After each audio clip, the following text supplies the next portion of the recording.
जीवन और जीवन से जुड़े विषयों पर गौतम बुद्ध का नज़रिया बहुत सटीक और समझ में आने वाला ही रहा है। उन्होंने कभी किसी विषय को बहुत उलझाकर नहीं समझाया। गौतम बुद्ध अपने शिष्यों की सारी जिज्ञासाएं बहुत साधारण से उदाहरण के माध्यम से हल कर दिया करते थे।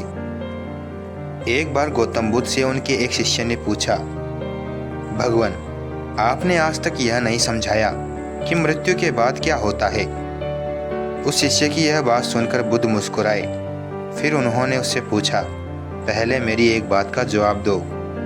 अगर कोई व्यक्ति कहीं जा रहा हो और अचानक कहीं से आकर उसके शरीर में एक जहर भरा तीर लग जाए तो उसे क्या करना चाहिए? पहले शरीर में घुसे तीर को हटाना ठीक रहेगा या फिर यह देखना कि बाण किस ओर से आया है और किसे लक्ष्य करके मारा गया है?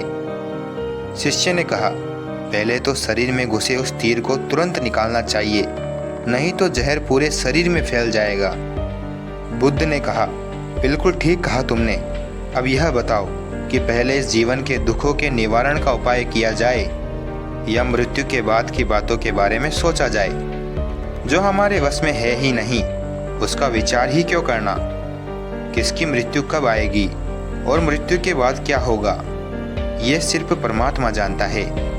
हमें उन विषयों के बारे में सोचकर वक्त बर्बाद करना ही नहीं चाहिए जो बातें हमारे हाथ में है ही नहीं। हमें सिर्फ उन बातों के बारे में सोचना चाहिए जो हमारे हाथ में है। शिष्य गौतम बुद्ध की बातें समझ चुका था और उसकी जिज्ञासा शांत हो गई। तो हमें इस कहानी से यह सीख मिलती है कि हमें उन बातों के बारे में सोचकर समय नहीं गंवाना चाहिए जिन पर हमारा कोई नियंत्रण ना हो। हमें हमेशा उन बातों के बारे में ही विचार करना चाहिए जिनसे हमारी परेशानियां कम हो सके।